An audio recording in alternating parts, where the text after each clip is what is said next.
Hello नमस्कार। तो कैसे हो आप सभी। स्वागत है आप सबका आपके अपने YouTube channel him study group में। तो आज हम आपके लिए एक और मॉक टेस्ट लेके हाजिर हैं जिसमें कि आपका HPGK रहेगा और हिंदी ग्रामर रहेगा। ठीक है, हिंदी ग्रामर और HPGK आज जो आपका रहेगा। बाकी आगे कोशिश करते हैं कि हो सके तो आपके लिए हम आगे जो आपका मैथ जो उसका बेसिक मैथ जो आपका वो भी लेके आएंगे, बेसिक मैथ और इंग्लिश के सेक्शन भी। ठीक है, तो आज जो अपना सिर्फ रहेगा हिंदी ग्रामर और HPGK। तो टोटल 15 क्वेश्चन है। 15 क्वेश्चन में से आपका स्कोर कितना रहता है आपने कमेंट सेक्शन में कमेंट करके जरूर बताना है। और आप हमारे टेलीग्राम चैनल से जुड़ सकते हैं जिसका लिंक जो वो डिस्क्रिप्शन बॉक्स में दे रखा है टेलीग्राम चैनल का। और हर रोज़ वीडियो शाम को 7:30 बजे अपलोड होती है, आपने टाइम से वीडियो को वॉच आउट कर लेना है। तो चलिए स्टार्ट करते हैं आज का फर्स्ट क्वेश्चन। तो फर्स्ट क्वेश्चन आपका कि गुरु दक्षिणा में कौन सा समास है। तो गुरु दक्षिणा में आपने समास बताना है, गुरु दक्षिणा। ठीक है, इसमें आपने समास बताना है कि समास कौन सा है। तो इसमें द्वंद्व समास रहेगा आपका, या फिर कर्मधारय रहेगा, या बहुब्री, या तत्पुरुष। तो गुरु दक्षिणा जो उसमें आपने समास बताना है। ठीक है, तो जब इसका आप शब्द विग्रह करेंगे तो इसका मतलब क्या हो जाएगा। तो इसका मतलब हो जाएगा आपका गुरु के लिए दक्षिणा। ठीक है, गुरु के लिए दक्षिणा। जब इसका शब्द विग्रह करेंगे तो इसका मतलब बनेगा आपका गुरु के लिए दक्षिणा। तो गुरु के लिए दक्षिणा, तो इसमें कौन सी विभक्ति आई, संप्रदान। ठीक है, संप्रदान विभक्ति आई, संप्रदान कारक विभक्ति आई। और जो कारक विभक्ति हैं आपकी वो कौन से समास में आती है, वो आती है आपके तत्पुरुष समास में। और जहाँ भी कोई देने की बात आई, ठीक है, या दान की बात आ जाए, या के लिए आ जाए, तो वहाँ पे जो समास हो जाता है आपका वो हो जाता है संप्रदान कारक का। संप्रदान कारक होता है, समास से तत्पुरुष हो जाता है। तो गुरु के लिए दक्षिणा जब शब्द का इसका विग्रह करेंगे आप, तो गुरु के लिए दक्षिणा हो जाएगा। और इसमें विभक्ति कौन सी हो जाएगी, संप्रदान कारक। जो संप्रदान कारक है उसमें आ जाएगा और समास आ जाएगा आपका तत्पुरुष। तो चलते हैं नेक्स्ट क्वेश्चन की ओर। नेक्स्ट है आपका शक्तिहीन।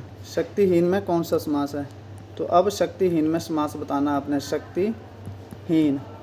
शक्तिहीन में कौन सा समास है। तो इसका जब शब्द विग्रह करेंगे तो शक्ति से हीन।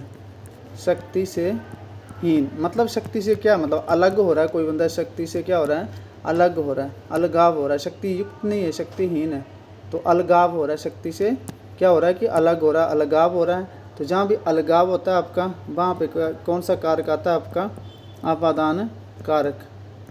ठीक है, तो कारक जो अलगाव के लिए अपादान कारक आता है। तो ये आपको पता है कि फिर वही आ गया कि कारक विभक्ति जो किस में होती है आपके तत्पुरुष समास में। तो शक्तिहीन में कौन सा समास हो जाएगा आपका, तत्पुरुष समास हो जाएगा। चलते हैं नेक्स्ट क्वेश्चन की ओर। नेक्स्ट क्वेश्चन है कि राजेश कुल्हाड़ी से लकड़ी काटता है, इसमें कौन सा कारक है। तो राजेश जो वो लकड़ी से, कुल्हाड़ी से लकड़ी काटता है। तो कुल्हाड़ी क्या है यहाँ पे, कुल्हाड़ी जो है आपको यहाँ पे आपका क्या है, साधन है। कुल्हाड़ी क्या है आपके यहाँ, साधन है। और बोला क्या गया कि राजेश कुल्हाड़ी से लकड़ी काटता है, और कुल्हाड़ी क्या है, साधन है। और साधन जो वो किस कारक में यूज होता है, कर्ण में। ठीक है, कर्ण से। कर्ण जो आपका साधन के लिए यूज होता है, कर्ता ने कर्म को कर्ण से। जहाँ भी साधन आ जाए तो वहाँ पे कौन सा कारक रहता है आपका, कर्ण कारक जो वो हो जाएगा, कर्ण कारक। तो राजेश जो वो कुल्हाड़ी से लकड़ी काटता है, इसमें कारक हो जाएगा आपका कर्ण कारक। चलते हैं नेक्स्ट क्वेश्चन की ओर। नेक्स्ट क्वेश्चन आपका कि ज्येष्ठ का विलोम शब्द क्या होगा। तो ज्येष्ठ का विलोम शब्द बताना आपने। तो ज्येष्ठ, इसका विलोम शब्द क्या हो जाएगा, पूर्व हो जाएगा, अग्रज हो जाएगा, भूत हो जाएगा, या कनिष्ठ। तो ज्येष्ठ का जो विलोम शब्द है आपका वो हो जाएगा कनिष्ठ। ज्येष्ठ का विलोम शब्द कनिष्ठ हो जाएगा। चलते हैं नेक्स्ट क्वेश्चन की ओर। नेक्स्ट क्वेश्चन है कि जिगुप्सा कौन से रस का स्थायी भाव है। जिगुप्सा कौन से रस का स्थायी भाव है, विविध रस का है, करुण रस का है, या अद्भुत रस का, या शांत रस का है। तो जुगुप्सा जो आपका विविध रस का स्थायी भाव होता है, किसका, विविध रस का। करुण रस का स्थायी भाव क्या होता है, करुण रस। तो करुण रस स्थायी भाव होता है किसका, शौक। करुण रस का स्थायी भाव क्या होता है, शौक। अद्भुत रस का स्थायी भाव क्या होता है, अद्भुत। तो अद्भुत रस का जो स्थायी भाव हो जाएगा वो क्या होता है। तो अद्भुत रस का जो स्थायी भाव होता है वो होता है आपका क्या होता है, विस्मय हो जाएगा। शांत रस, शांत रस का स्थायी भाव क्या होगा? ये हो जाएगा आपका निर्वेद। शांत रस का स्थायी भाव जो वो निर्वेद हो जाएगा। तो इसमें पूछा गया जुगुप्सा रस का स्थायी भाव, जो जुगुप्सा है वो कौन से रस का स्थायी भाव है? तो ये विविध रस का स्थायी भाव है। चलते हैं नेक्स्ट क्वेश्चन की ओर। नेक्स्ट क्वेश्चन आपका कि यशोदा में कौन सी संधि का उपयोग हुआ है? विसर्ग संधि का, स्वर संधि का, व्यंजन संधि का, या इनमें से कोई नहीं? तो यशोदा, यशोदा में कौन सी संधि है? जब इसका संधि विच्छेद करेंगे तो यशः जमा दा हो जाएगा। और ये जो विसर्ग, जब विसर्ग हटाएंगे तो ये जो विसर्ग है ये किस में बदल जाएगी? ओ की मात्रा में, यशोदा आ जाएगा। और विसर्गें आ गई तो विसर्गें आपको पता है कौन सी संधि में यूज होती है? विसर्ग संधि में। ठीक है, तो यशोदा में संधि हो जाएगी आपकी विसर्ग संधि। चलते हैं नेक्स्ट क्वेश्चन की ओर। नेक्स्ट क्वेश्चन है कि जिस समास में दोनों पद अप्रधान होते हैं वह कौन सा समास होता है? तो जिसमें दोनों पद अप्रधान होते हैं, और दूसरा जिसमें दोनों पद प्रधान होते हैं। तो जिसमें दोनों पद प्रधान होते हैं वो होता है आपका द्वंद्व समास, और जिसमें दोनों पद अप्रधान होते हैं उसमें होता है आपका बहुब्रीहि समास हो जाएगा उसमें। ठीक है, लेकिन यहाँ पूछा गया कि जिस समास में दोनों पद अप्रधान होते हैं वह कौन सा समास होता है? तो वो होता है आपका बहुब्रीहि समास। चलते हैं नेक्स्ट क्वेश्चन की ओर। नेक्स्ट क्वेश्चन है कि जीवन मुक्त, जीवन मुक्त में कौन सा समास है? फिर वही बात आ गई, जीवन मुक्त, जीवन मुक्त। तो मतलब क्या हुआ? शब्द विग्रह करेंगे तो मतलब जीवन से मुक्त, जीवन से मुक्त। तो क्या हो रहा है? जीवन से मुक्ति हो रही है, अलगाव हो रहा है। ठीक है, तो अलगाव के लिए हमेशा क्या यूज किया जाता है? अलगाव के लिए जो वो हमेशा आपका अपादान कारक यूज किया जाता है, अपादान कारक यूज जाता है। और जिसमें भी कारक विभक्तियाँ आ जाएं, जिसमें भी कारक विभक्तियाँ आ जाए वो आपको बता रखा है कि उसमें जो समास होगा हमेशा आपका तत्पुरुष समास हो जाएगा।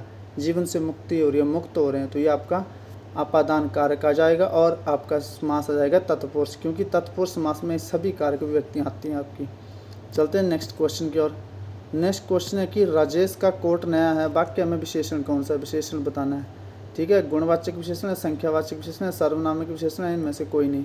तो वाक्य में विशेषण बताना मतलब ये नया जो है ये कौन सा विशेषण है? नया। ठीक है, तो नया जो कोट का क्या है? ये गुण है। तो ये कौन सा विशेषण आ गया आपका? गुणवाचक विशेषण आ गया। ठीक है, चलते हैं नेक्स्ट क्वेश्चन की ओर। नेक्स्ट क्वेश्चन है कि नेहा अनिल से सुंदर है, वाक्य में कौन सा कारक है? संप्रदान कारक है, अपादान कारक है, करण कारक है, कर्ता कारक है। करण हमेशा साधन के लिए आता है, जैसा कि आपको पता है। ठीक है, कर्ता में जहाँ कर्ता की प्रधानता होती है वहाँ आता है।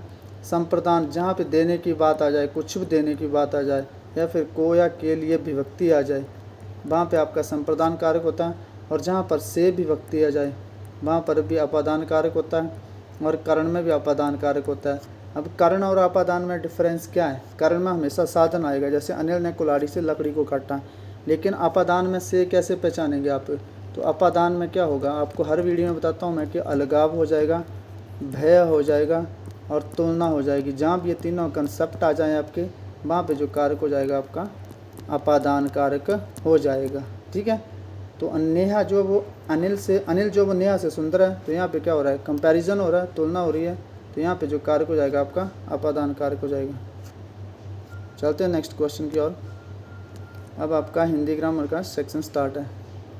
तो फर्स्ट क्वेश्चन आपका कि बड़ा सिगड़ी ग्लेशियर जो वो किस नदी को पानी मिलता है? मतलब बड़ा सिगड़ी जो ग्लेशियर है उससे वो किस नदी को पानी मिलता है? रावी को, सतलुज को, यमुना को, या चिनाब को?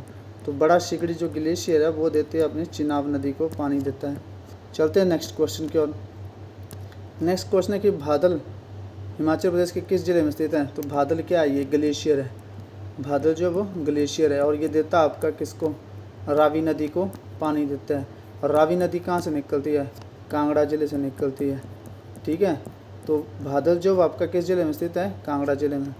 चलते हैं नेक्स्ट क्वेश्चन की ओर। नेक्स्ट क्वेश्चन आपका चंद्रमा नहीं है, ये चंद्रनाहन है। ठीक है, चंद्रनाहन झील जो वो किस जिले में स्थित है?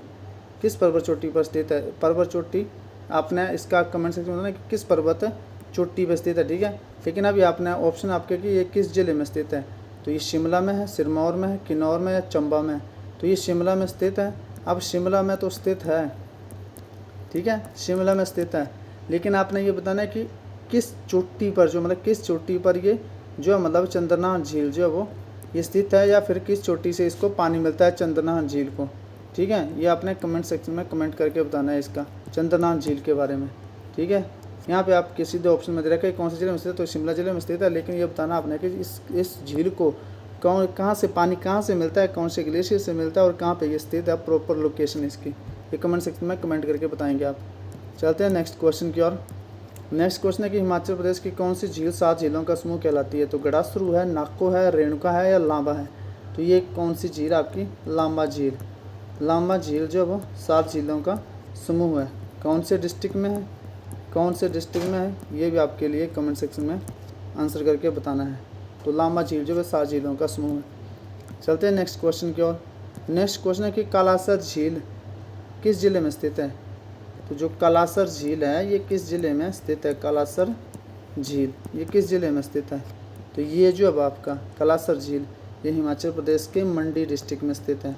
कौन से डिस्ट्रिक्ट में स्थित है, मंडी डिस्ट्रिक्ट में स्थित है आपकी कालासर झील। तो ये था आपका आज का सेशन। आई होप आपको सेशन पसंद आया होगा। तो मिलते हैं नेक्स्ट सेशन में, तब तक के लिए जय हिंद जय भारत।